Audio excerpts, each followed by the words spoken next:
Hello' বন্ধুসকল, যদি পুলিচে আপোনাৰ গাড়ীখনৰ চালান কাটিছে আৰু সেই চালানখন আপুনি অনলাইন পে'মেণ্ট কৰিব বিচাৰে, তেতিয়াহ'লে কেনেকৈ কৰিব পাৰিব? যদি আপুনি জানিব বিচাৰিছে, চাই থাকক এই ভিডিঅ'টো শেষলৈ। আমি এই টপিকটোৰ ওপৰতে কথা পাতিবলৈ গৈ আছোঁ। নমস্কাৰ বন্ধুসকল, মই প্ৰণৱ আৰু স্বাগতম জনাইছোঁ মোৰ ইউটিউব চেনেল ডিজি ৱৰ্ক অসমলৈ। বন্ধুসকল, প্ৰথমতে আমি পৰিবহণৰ ৱেবছাইটত গুচি যাম আৰু আগৰ প্ৰচেছখিনি ষ্টেপ বাই ষ্টেপ দেখুৱাম। বন্ধুসকল, আপোনালোকে দেখা পাইছে আমি এতিয়া আমাৰ লেপটপৰ স্ক্ৰীনত আহিছোঁ আৰু গুগল অপেন কৰি ৰাখিছোঁ। গুগলত আমি টাইপ কৰিম পৰিবহন.gov.in আৰু টাইপ কৰি চাৰ্চ কৰি দিম। যেতিয়াই চাৰ্চ কৰিম কিছুমান চাৰ্চ ৰিজাল্ট পাব। তাৰ ভিতৰত হোম পৰিবহণ সেৱা মিনিষ্ট্ৰী অফ ৰোড ট্ৰেন্সপৰ্ট এই লিংকটোৰ ওপৰত ক্লিক কৰি দিয়ক। আমি এতিয়া পৰিবহণ সেৱাৰ অফিচিয়েল ৱেবছাইটটোত আহি গৈছোঁ। যিহেতু আমি মেছেজ পাই আছোঁ আৰু চালান পে'মেণ্ট কৰিব লাগে, সেইকাৰণে অনলাইন ছাৰ্ভিচেছৰ ওপৰত কাৰ্চাৰটো ৰাখিম। অনলাইন ছাৰ্ভিচেছৰ ওপৰত কাৰ্চাৰটো ৰখাৰ লগে লগে এখন দীঘলীয়া লিষ্ট ইয়াত পাম। ইয়াৰ ভিতৰত আপুনি চাব পাৰে চালান নামৰ এটা অপশ্যন, তাৰ ওপৰত ক্লিক কৰক। চালানটোৰ ওপৰত ক্লিক কৰি দিয়াৰ লগে লগে আপুনি এই পেজটোত আহি যাব। পেজটো অকণমান স্ক্ৰল ডাউন কৰক। ইয়াত আপুনি পাব গেট চালান ডিটেইলছ, তাৰ ওপৰত ক্লিক কৰি দিয়ক। গেট চালান ডিটেইলছৰ ওপৰত ক্লিক কৰি দিয়াৰ লগে লগে আপুনি এই পেজটোত আহিব। ইয়াত challan number, vehicle number, driving licence number, ইয়াৰ মাধ্যমত আপুনি চালান ডিটেইলছ চাৰ্চ কৰিব পাৰে। যিহেতু আমি আমাৰ গাড়ীখনৰ এগেইনষ্টত কি চালান আছে তাক চাব লাগে বা পে'মেণ্ট কৰিব লাগে, সেইকাৰণে ভেহিকল নাম্বাৰৰ ওপৰত ক্লিক কৰি দিম।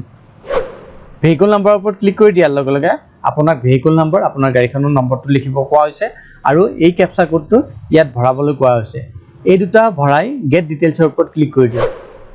ভেহিকল নাম্বাৰ আৰু কেপচা কোড ভৰাই গেট ডিটেইলছৰ ওপৰত ক্লিক কৰি দিয়াৰ লগে লগে যদি আপোনাৰ গাড়ীখনৰ এগেইনষ্টত চালান আছে, তেতিয়াহ'লে এটা OTP আপোনাৰ গাড়ীখনৰ RCৰ লগত যিটো মোবাইল নম্বৰ লিংক আছে তাতে গুচি যাব আৰু নহ'লে ইয়াত ন' চালান ফাউণ্ড বুলি লেখা আহিব।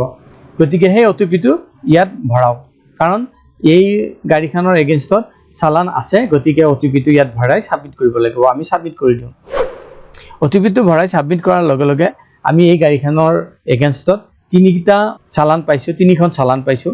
তাৰে ভিতৰত চাওক আপুনি ইয়াত যদি চালানখন প্ৰিণ্ট কৰিব বিচাৰে, তেতিয়াহ'লে চালান প্ৰিণ্টৰ তলতে যিটো অপশ্যন আছে সেইটোৰ ওপৰত ক্লিক কৰি আপুনি চালানখন চাব পাৰে। কি কাৰণত আপোনাৰ চালান কাটিছে, ইয়াত 1000 টকা কোনে কাটিছে, এইবিলাক বস্তু তাত দেখা পাব। তাৰপিছত যদি পে'মেণ্ট হোৱাৰ পাছতো আপুনি যেতিয়াই তেতিয়াই ইয়াত লগ ইন হৈ ৰিচিপ্টৰ তলত থকা অপশ্যনটোৰ ওপৰত ক্লিক কৰি আপুনি ৰিচিপ্টখন ডাউনলোড কৰিব পাৰে। এতিয়া এইবিলাক অপশ্যন ইয়াত দেখা পোৱা হৈছে। গতিকে আমি এই যে প্ৰথমখন চালান আছে 1000 টকা, সেইটো পে' কৰিবলৈ যাম। এতিয়া পে' নাওৰ ওপৰত ক্লিক কৰি দিম। পে' নাওৰ ওপৰত ক্লিক কৰি দিয়াৰ লগে লগে ইয়াত আপোনাৰ পে'মেণ্ট আইডিটো এটা জেনেৰেট হৈ দেখুওৱা হ'ব। তাৰপাছত কিমান টকা পে'মেণ্ট কৰিব গৈ আছে সেইটো দেখুওৱা হ'ব।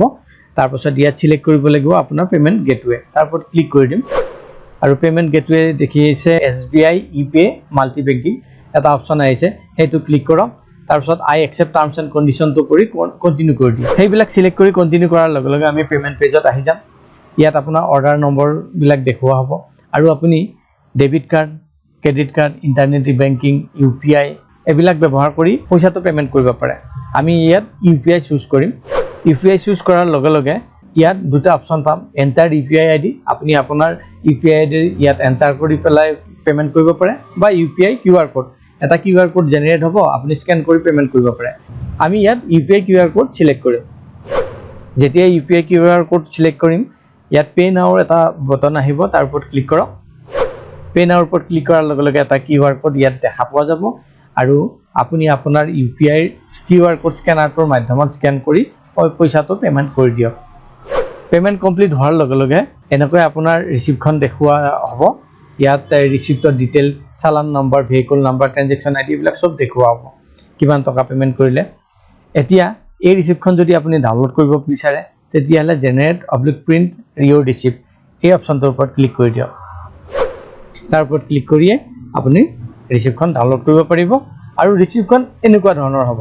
ইয়াত মই তামিলনাডু গভৰ্ণমেণ্টৰ এখন গাড়ীৰ চালান পে'মেণ্ট কৰিছিলোঁ, গতিকে ৰিচিপ্টখন এনেকুৱা ধৰণৰ লিখা আহিছে, তেওঁলোকৰ ভাষাটো আছে। আৰু এই ৰিচিপ্টখন আপুনি চম্ভালি ৰাখিব, পাছত যাতে কিবা কাৰণত ক'ৰবাত দেখুৱাব লাগিলে সেইখন দেখুৱাব পাৰে। বন্ধুসকল, এনেকৈয়ে আপুনি আপোনাৰ গাড়ীখনৰ এগেইনষ্টত থকা চালানখন যদি অনলাইন পে'মেণ্ট কৰিব বিচাৰিছে, সহজতে কৰিব পাৰে।